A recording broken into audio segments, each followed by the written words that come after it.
queso rallado artesano, recomendado por Sergio Puglia en todas sus comidas. El queso se llama artesano. Petro y Cairo. Si de cortina se trata, elegí Cortifaz y modernizate. 0800 2678.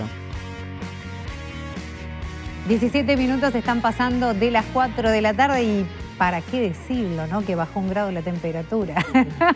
Bueno, ¿para qué? Para que cocinen algo rico, para que prendan la estufita. Busquemos el lado positivo de estar en casa, de seguir cuidándonos entre todos e informándonos con la doctora Alejandra Rey. Habíamos dejado planteado que elaboráramos en más profundidad la situación en la que estamos hoy, también con el tema de la frontera, que se está complicando la situación en Brasil, sí, para pasar después a algunos temas puntuales que han ido surgiendo los últimos días, como la famosa incidencia de la vacuna BCG, que no lo vamos a dejar pasar. Bien. Creo que la situación epidemiológica de Uruguay es una situación muy buena. En este momento hay casos, esos casos están diagnosticados, se van diagnosticando, se puede estudiar a los contactos y se aíslan. Eso es muy bueno. No quiere decir que no vayan a haber casos. Esto, al estar circulando en la comunidad, desde que empezó a circular en la comunidad, el riesgo de que aparezcan casos siempre está. Pueden aparecer brotes, como apareció el brote de Casa de Salud, como apareció el brote de Vilar de Bo. En cuanto a la construcción que apareció en 33, eso es diferente, porque esos son casos importados. Y eso lo que nos muestra es el riesgo que tenemos. El mayor riesgo que tenemos acá ahora creo que es la frontera. Es muy importante cuidar la frontera porque se ha hablado ya de que es una calle. Vos no podés, tanto en las ciudades fronterizas, son calles y que la gente circula libremente, sin aduana. Entonces, y muchos que viven en Brasil se asisten y se atienden del lado de Uruguay, y de Uruguay se asisten y se atienden del lado de Brasil. Entonces, es como que todo uno. Bueno, esos habría que considerarlos como uno y tenerlos muy presentes y estudiar mucho y ahí, en caso, diagnosticar y aislar también en las fronteras. Yo creo que si hoy me preguntan cuál es el mayor riesgo de Uruguay, son las fronteras con Brasil. Porque Brasil tomó otra conducta diferente, no hizo los esfuerzos de aislamiento precoces que hizo Uruguay. Entonces, obviamente la circulación del virus en Brasil es totalmente diferente a la circulación del Uruguay. Los primeros 4 obreros que vinieron ni siquiera venían del mismo lugar de Brasil. Entonces, y ahí nos habla que de diferentes lados ya venían casos asintomáticos que fueron positivos. Y respecto a lo que señalaba Vero de la vacuna. De la vacuna BCG, me han preguntado mucho si es real, si tenemos esa protección. Esto tenemos que darnos cuenta de lo que es una observación. No hay ningún estudio que diga que la BCG es protectora. Lo que hay es una observación de ver países que vacunan para la BCG, Uruguay es uno y casi todos los de América Latina vacunan para la BCG. ¿Por qué? Porque está demostrado que vacunar en la infancia previene los casos de tuberculosis fundamentalmente en la infancia. Entonces se da normalmente todos nosotros, ahora el plan esquema de vacunación es vacunar de BCG al nacer y después no se repite la vacuna. Es la brava, la que duele. La que duele la que deja la marca. Exactamente. Como el tatú. Y deja la marca. Y lo que se da, digo, me parece que es interesante, es un bacilo atenuado, un bacilo de Mycobacterium bovis atenuado. Y ahí nuestro organismo forma un sistema de defensa, crea los anticuerpos famosos y mecanismos de defensa. Ese mecanismo, esa defensa que forma nuestro organismo frente a ese bacilo, es como si un entrenamiento previo para actuar frente a determinados virus. Eso es lo que se pregona, cómo sería su mecanismo de acción. Vamos a entendernos. Si yo, por ejemplo, no es mi caso, pero si yo viniera entrenando y corriera todos los días, no 3 kilómetros, mañana Maggie me dice, vamos a correr 5, bueno, capaz que puedo. Hasta 13 que llego. Exactamente. Pero y esto es un poco lo mismo, es como que nuestro mecanismo de defensa ha venido estando entrenando. Nosotras pensábamos que era por haber tomado jugos boom de chicas, pero no. No.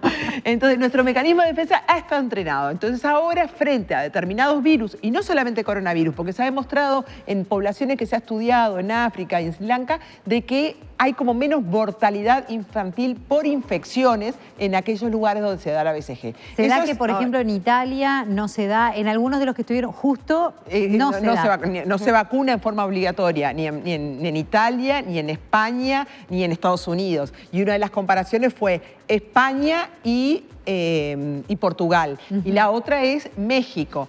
Que México, mal o bien, se piensa que está teniendo una buena evolución, no tuvo una evolución, pero yo creo que en México faltan datos. Esto es muy atrevido de mi parte, pero me parece que México no es que ha tenido una muy buena evolución, sino que esto todavía no tenemos todos los datos arriba de la mesa. Ahora, una cosa es contraer la enfermedad y tener esa reacción buena, por llamarlo de alguna manera, del sistema de defensa es nuestro. Sí. Ahora,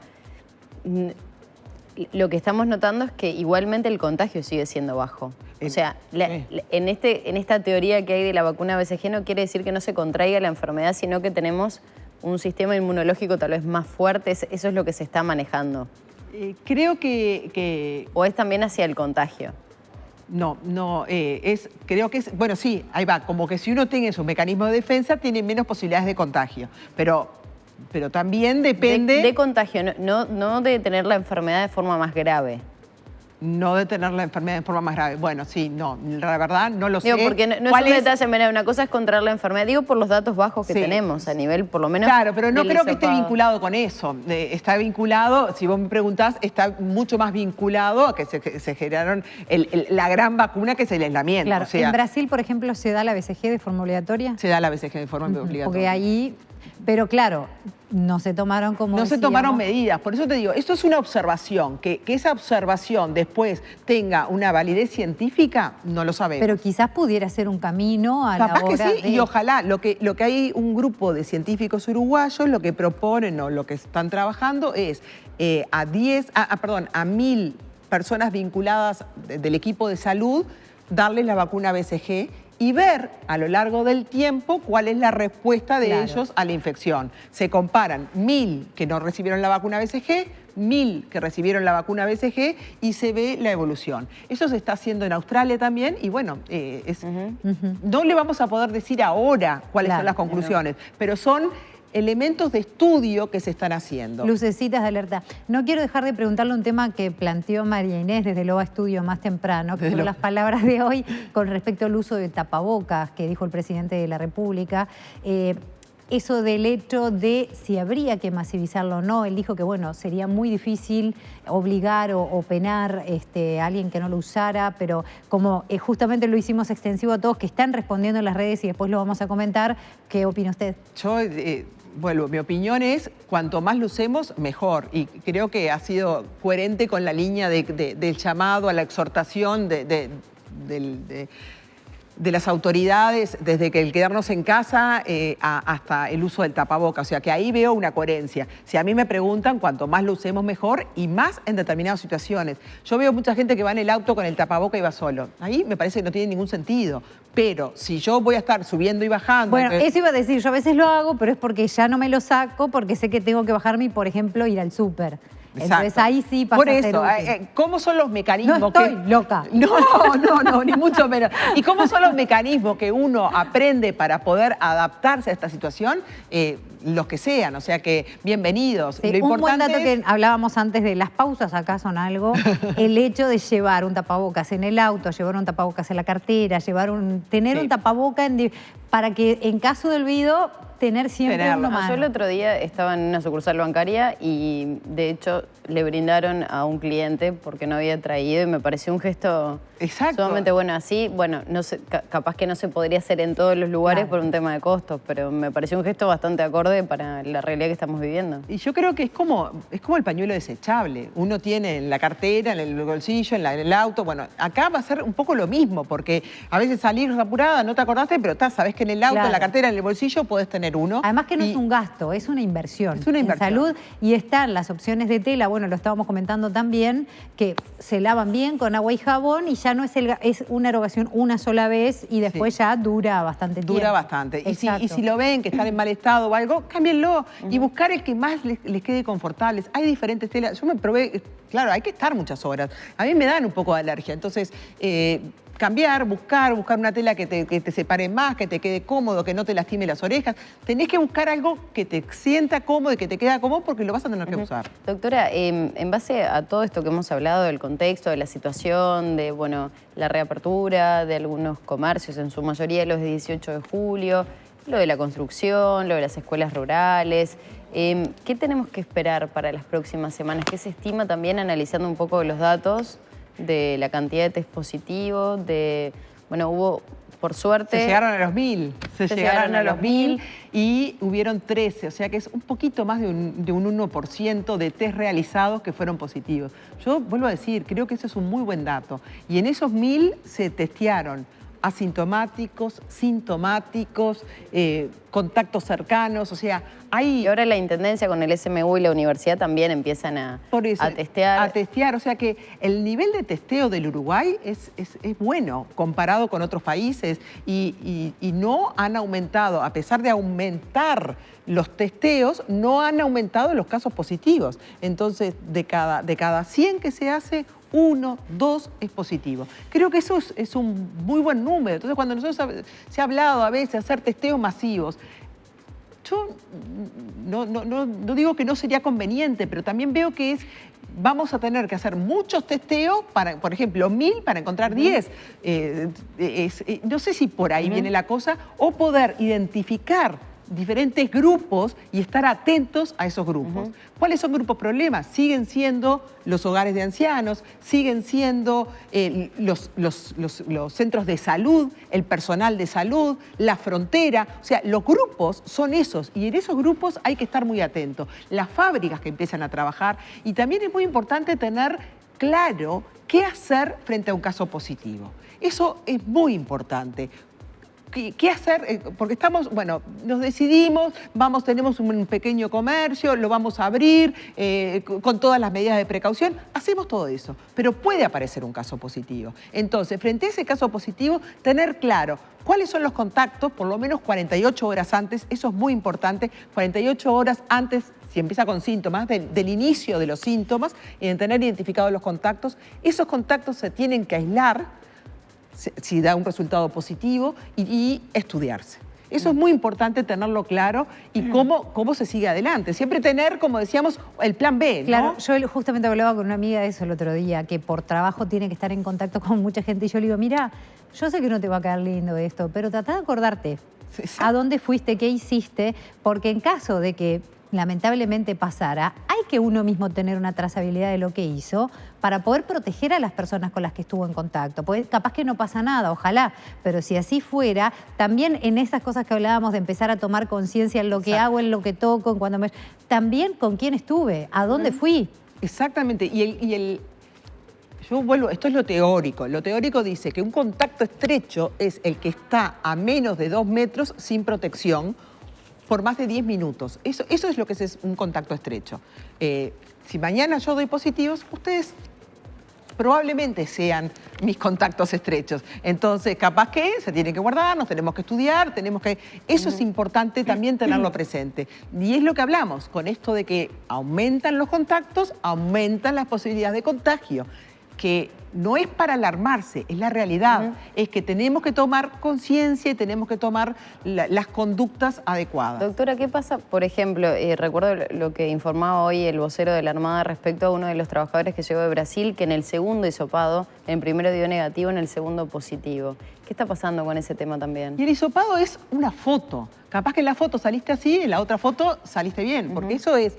El contagio, empiezan a aumentar la carga viral y si en el momento que te hacen el hisopado, que es mano dependiente, porque es una maniobra donde se introduce un hisopo y si justo la muestra que se recoge o no es suficiente o no hay suficiente virus, puede dar negativo. Los hisopados nasales tienen un 70% de positividad, de especificidad, y un 30%, o sea, de cada 100 que hagas, 30 te pueden dar falsos negativos. Eso es porque usted explicaba que el virus puede pasar a otras áreas no tan superficiales, no tan exteriores, ¿es por eso? Bueno, primero tienen una replicación más que nada en las vías respiratorias altas y después a medida que van más hacia abajo.